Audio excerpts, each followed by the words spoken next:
THQ Nordic out here saying that they're going to be remaking all these Nickelodeon games. Hell, even just remastering them. You've dropped your wallet. Doesn't look familiar to me.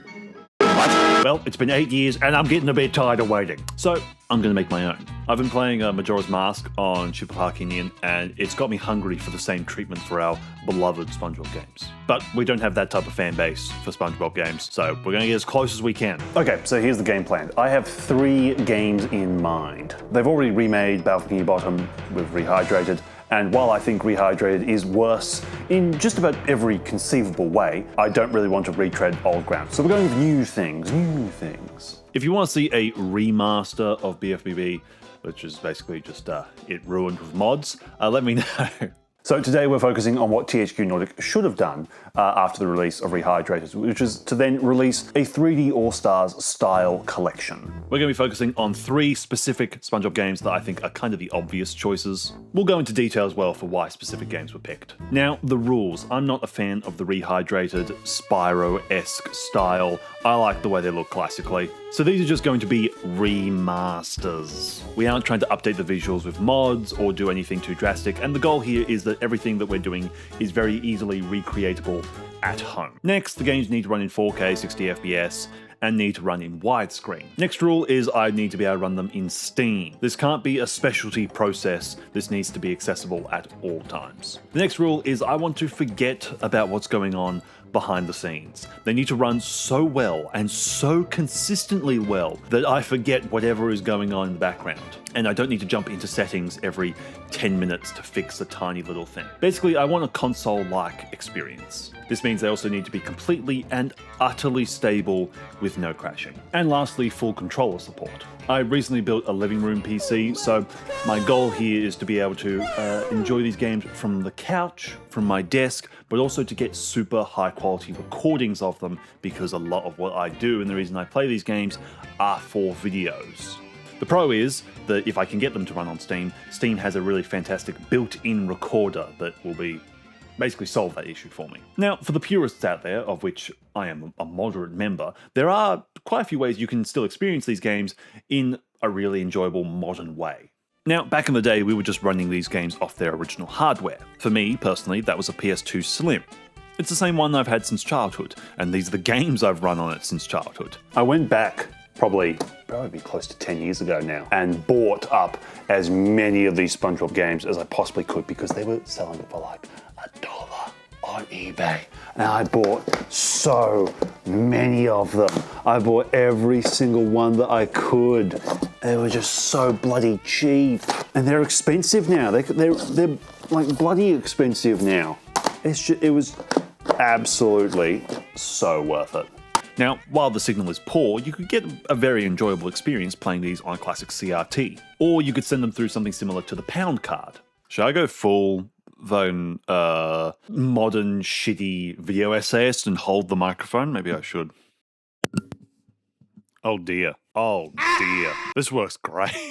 Oh no, I don't want to be one of the...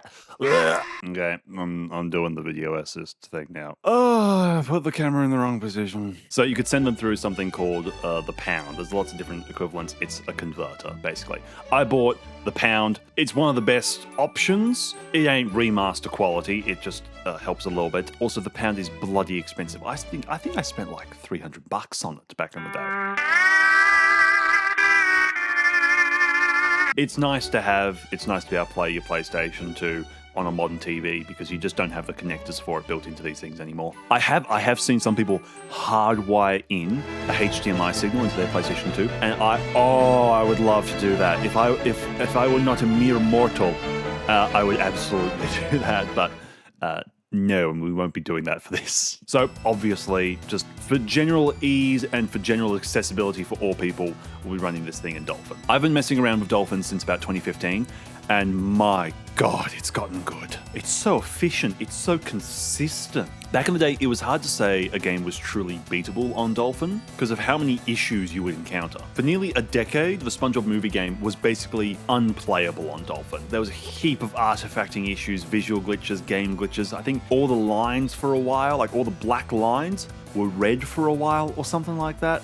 I tried a lot over the years, and it was one of the last ones to actually get fully working. I don't really know the reason why, but it took a long time. And all these games that we'll be talking about run very comfortably on Dolphin with very low quality hardware. Now, why not the PS2 emulator? It's just not the option that I am the most experienced with now. I used to run them both fairly equally because both were fairly shit, but Dolphin is now just so good, and there's just so much information and data out there to solve any issue.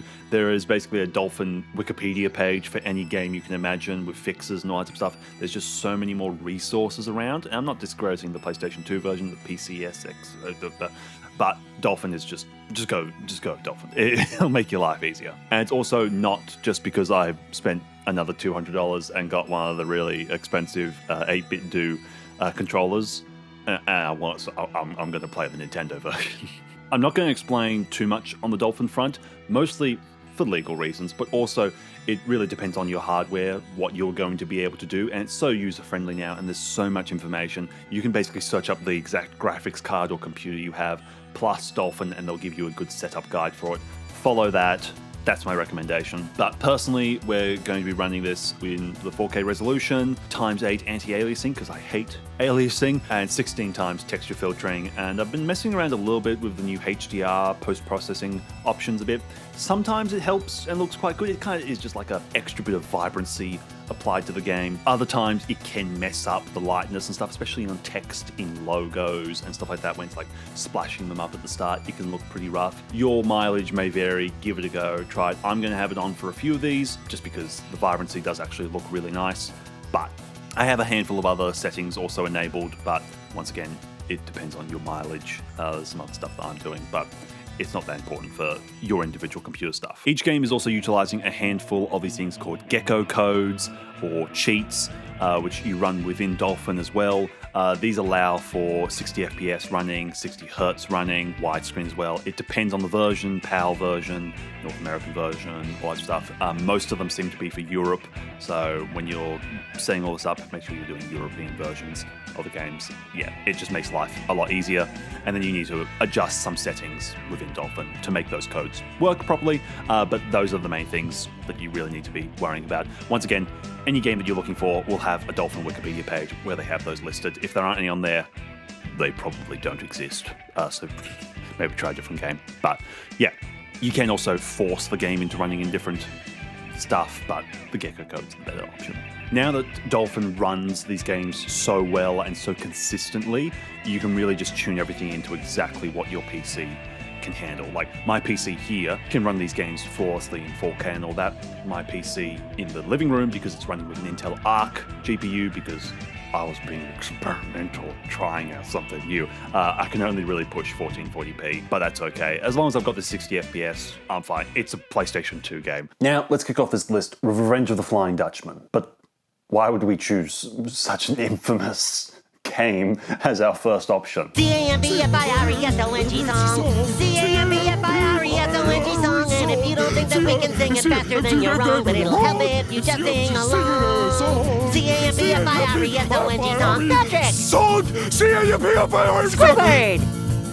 Good! Revenge of the Flying Dutchman is a highly discussed and rather disputed game in the fandom, and is probably the black sheep of our collection here for many people. But Revenge of the Flying Dutchman is interesting. For a while, it was considered one of the absolute worst SpongeBob games. On original console, its visuals were muddy, oddly dark, and made platforming in some areas really difficult due to its poor clarity. Not all of its problems are associated with its visuals, but a lot of the early ones can be described as such, as a lot of the darkest locations are experienced right away in the game. It also sounded really, really crunchy back in the day. There is also a lot to do with this game. There is actual misinformation. There's misinformation in the SpongeBob community, guys. Can you believe it? Can you believe it? There's a lot of belief of this game having like terrible crashes on different consoles and a heap of that type of stuff, and broken, unbeatable levels and that type of stuff. Most of which are made up, most of which are lies, or major overreaches on the actual issues. So if you want to learn more about that, Bikini Bomb Inquirer's own Who Needs Normal is the arbiter of all information in regards to that, you've probably already seen his video, but it'll be linked below, the big Flying Dutchman video. You all know it. He goes into the details on that. The reason why it got so infamous, in the early days on the SpongeBob fandom, it was considered just another SpongeBob game. Then it went through the equivalent of like a smear campaign. Your boy was included. I smeared. I did it. But over time, it is now kind of, its position has changed a lot. It is still infamous. It's not the best game out there, but I actually really enjoy it. And one of the positives is with this remastering process, the visual clarity helps a lot, actually. It really, really helps with just general platforming clarity. Like areas before that were just so irritating because everything's dark and you can't see where you're jumping are now some of my favorite areas of the game because they're actually just really fun and really cool, just level design stuff, and the detail on them is really fun. The remastering actually does help a heap with the game's general enjoyability. Now, all in all, Revenge of the Flying Dutchman is a perfectly fine game, with some fun elements, great areas, and can be a really good experience. It also fulfills one of the big requirements and things that I'm searching for with this, which is the fact that it's very different to the other games that are going to be in the collection. While still being a 3D platformer, I want a mixture of experiences. And you mostly get that here. I don't want a heavy iron collection where all the games are moderately different. You want some diversity, and this game shines in the fact that it was made in a time when 3D platformers weren't so set in stone. This fits in the more classical N64 era of 3D platformers, more so than the movie game or Bikini Bottom, which can still be considered a modern platformer. Like the genre has not advanced basically at all since then. The Cosmic Shake, Titans of the Tide, they feel the same as those other games. They are modern 3D platformers, whereas this one feels more like a classical one. It feels more like Banjo-Kazooie or any of those types of era ones. Not as good, but it feels like them. That's the reason why I didn't pick Truth or Square to go on this list. Spoilers. I don't want the same experience just over and over. Like, you wouldn't play through all of them. If you bought this at the store, and it's 3 very different, interesting, and most of them are really good platformers, you're more likely to play through all of them instead of, this is the first game they made, the second game they made, the third game they made, and each of them are like 5% different. It's like, I'll play through the one I played as a kid, and the other one, that's what I did with the 3D All-Stars. I played through N64. I played maybe 5 minutes of the other 2. I didn't care. They're all the same. In 4K 60 FPS, Revenge of the Flying Dutchman practically sings. All its weirdness has become very charming to me in recent years. Definitely not because I share the channel with the bloody patron saint of the Church of Dutchman. It runs great, it's fairly short and doesn't overstay its welcome. It's a great member of the list. It also incorporates fantastically onto Steam. Adding games onto Steam is incredibly easy. You can find a tutorial for it anywhere. You just go into your game section, you add it, and you just find all the different pictures and images online that you can use as different slotted stuff. It works great. It launches instantly. Dolphin doesn't even pop up.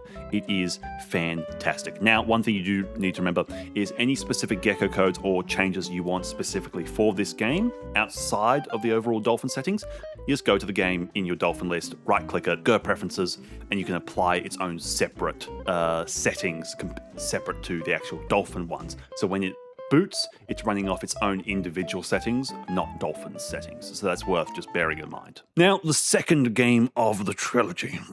It has to be the movie game. Like, there's no discussion, there's no debate. It has to be on there. It has to be on there. Down, down, down. Oh, we'll have lots of fun. You and me forever in the underwater sun. Underwater sun.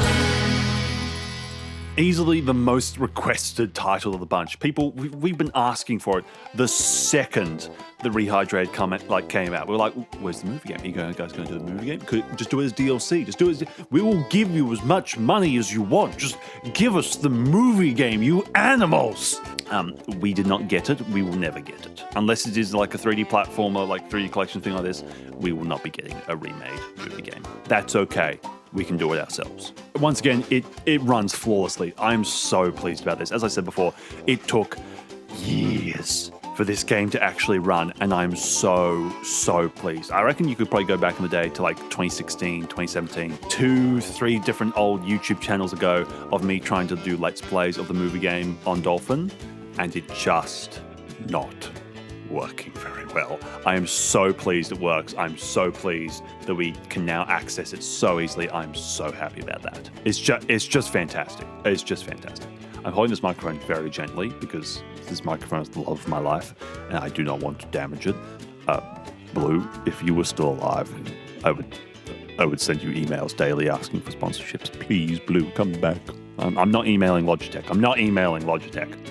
Bastards. But yeah, so one of the other benefits of this, of how well these games run now, you could absolutely run these on a bloody phone. So if you have an Android phone or any of that type of shit, okay, this can run on that.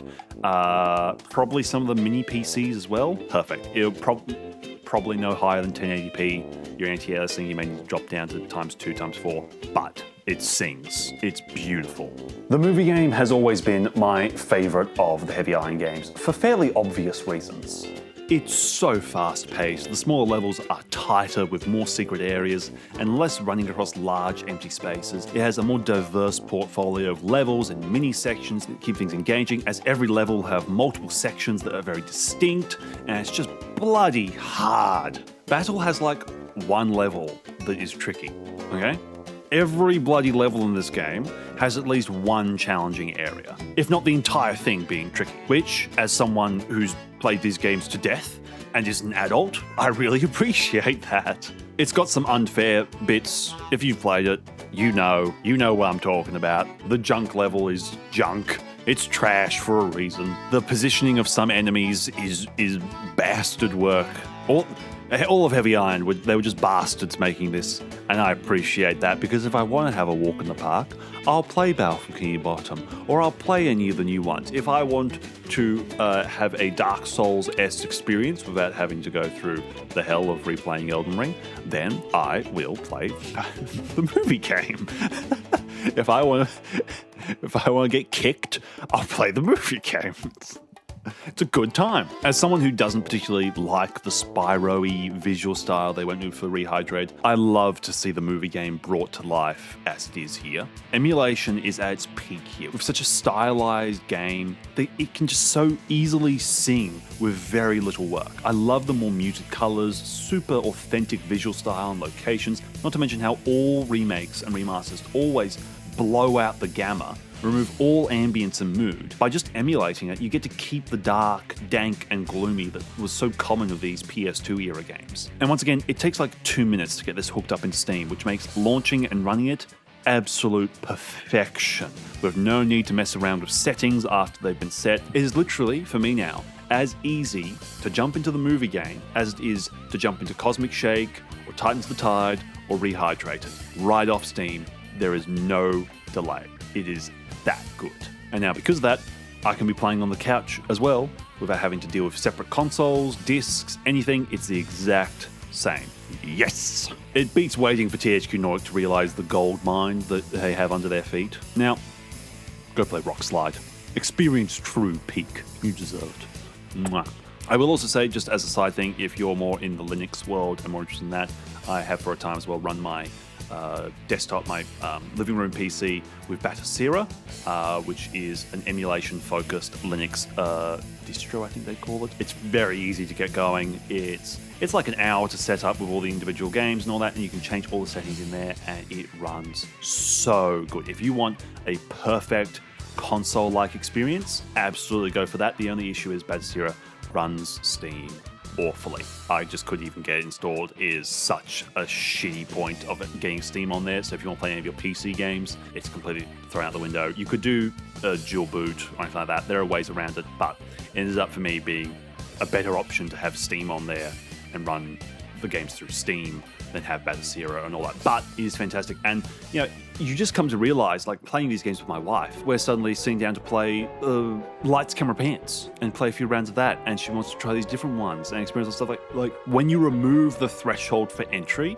those games just sing and they're so good. And it's just so much fun to also bring new people into that, doing games nights, and you're not just loading up the newest Mario Party on Switch. You're like, let's play some Lights, Camera, Pants. Let's play some one of the Nicktoons party games. Let's do this. Let's play, like, it's great. I would really recommend it. And Batistera runs super easy on any of those mini PCs. It's a really good option. So we have the first two games of our collection. We have Revenge of the Flying Dutchman, the very first 3D platformer. We have the movie game, the very best 3D platformer. It's just peak Heavy Iron, peak level design, peak music. It's just so good. How do you follow that up? What could possibly complete such a collection? Acid. But this grill is not a home. This is not the stove I know. I would trade it all away if you come back to stay. This kitchen's not the same without you. It's just a greasy spoon. Just a greasy spoon without you.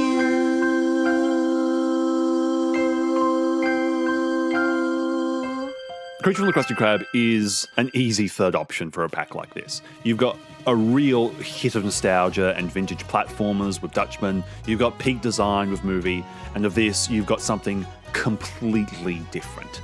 It's sort of a palate cleanser almost. I feel like it could work well as like the second game between the two other ones. Creature has much rougher gameplay in general due to its focus on so many playable characters and each having distinct settings, styles, minigames and all that.